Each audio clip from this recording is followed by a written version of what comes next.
Hi, I'm Stephanie. On this video, we're going to go through step by step how to set up and hook up your duplication station from Elite Video. First, I'll show you the products that come with the complete system from Elite Video, and then I'll show you some extra products that you will need along with this system.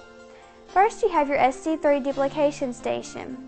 This is your amplifier that allows you to make copies without losing any generation loss or color quality. Next, you have your 5 4-head hi-fi Panasonic decks. Then you have your 6 output power strip. And then you have your 5 audio and video cables, your remote, and then your AC power for your SD3. Now if you notice here, we're using one remote. This is a universal system, therefore you need only one remote to run all the decks. Now the extra equipment you will need with our system is your monitor and your player, and also I'll go through some accessories later that will help you out and make it easier for you on the duplication station.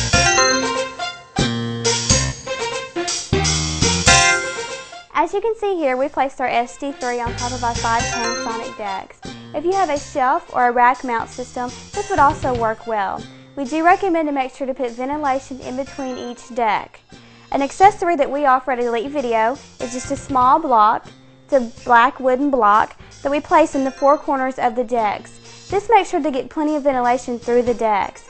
When you're making copies about 2 to 3 hours, the decks do get warm or sometimes even get hot. With the separation between the decks, your qualities will come out better, and also the decks will last longer. Okay, now what you're seeing here, this is going to be our player. This is our SD3, and these are our 5 decks, and this is going to be our monitor. The first place we're going to start with is our SD3 and our player.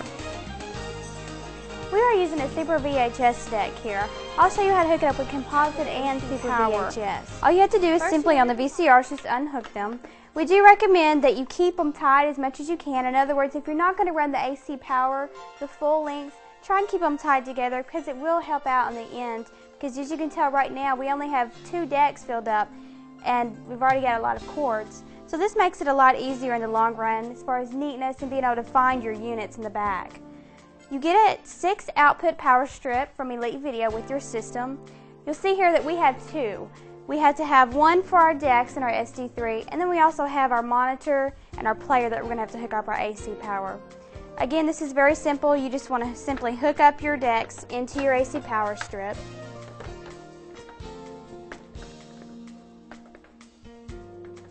And again, as you can see, we're trying to keep them linked together as much as we can because we're not running a long distance here.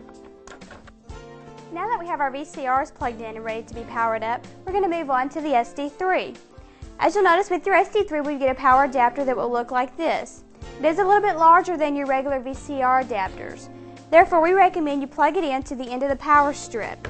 The reason for this is, as you'll notice, it does have a tendency to hang over a little bit. So if it was plugged up in any of the other plug-ins, it would take up another output. Again, we're keeping our cable tied up as much as we can or wrapped up so that we don't run into a whole lot of problems with the cables. Just simply plug it into where your power and your 12-volt DC is located, and then you're ready to go with your SD3 and your VCR decks. As you'll notice, we already have plugged in over here our monitor and our VCR. You would want to plug in your monitor and VCR at this time. I'd like to go over hooking up your monitor. As you can see on our monitor, we have what we call BNC connector, and then we have the RCA input. All your monitors are going to be different. Most of your monitors will carry an RCA video in and an RCA audio in. So what you want to do is simply take out from one of your VCR decks. You want to go video out of your deck, which we're going to go out of the top deck. And then we're going to go video in into the monitor. And again, we're going to go audio out of our deck. As you'll notice, I'm using one audio cable. Most of your monitors will just have one audio input, so whether you use your left or your right is your choice. We're going to use our right. So we're going to go audio right out of our VCR into audio in of our monitor. The best results are done with a monitor that does have stereo, which is your left and your right, but any monitor is fine. Again, you just want to go directly straight out of the VCR. You want to go video out into video in, audio out into audio in. No matter what monitor you have, you will always go into the monitor and out of the deck. I'd like to take a moment to mention some accessories that will make this process quite a bit easier, especially when you're going back and checking duplications to make sure that they went through the process correctly. We offer here at Elite Video what we call a comparator. It's a 16 channel. What it allows you to do is to feed 16 inputs into it, or what we call 16 VCRs, and then go out to a monitor. In this case, we have 5 VCRs, so we would simply hook our 5 VCRs into the units and then out to our monitor. On the front of the unit, there will be 1 through 16, all knobs that you can push that will allow you to see exactly what the picture is through the VCR. Let me explain a little bit better. In other words, if we fed 5 of our decks into our comparator and then out from our comparator to our monitor, we would simply go through and push each button at a time, 1 through 5, allowing us to see what's playing in our deck. So if I wanted to see number 3, if I thought maybe I had an audio or video problem with number 3, I would simply push number 3, the video and audio would appear on the screen, and therefore I could check and actually see and hear whether I had a problem with my deck. Again, this is called a comparator, and if you'd like, you can call our office and we'll be glad to send you more information or let you know a little bit more about it. As you can see, I've turned my units around to the front, and I'm almost ready for my duplication. But first, I'd like to go through all the adjustments on the SD3. First, starting at the left, you have your power button. Of course, this is just your basic on and off switch. Next to that, you have what we call a resolution processor. This should be used if your master has been used through 1 or more generations.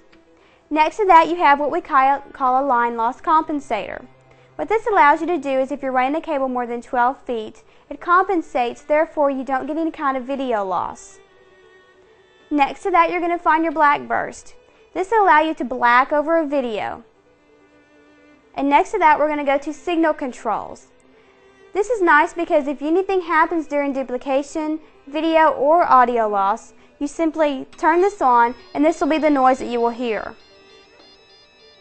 Next to that, you have an alert out. This just allows you to hook it up to a speaker, maybe a heavier system, so you can actually hear a little bit better if you're away or out of the room. We're going to show you how to set your VCRs. First, you want to make sure all the VCR units are turned off. Remember that we have number 1 hooked into our monitor. All you simply want to do is turn the unit on.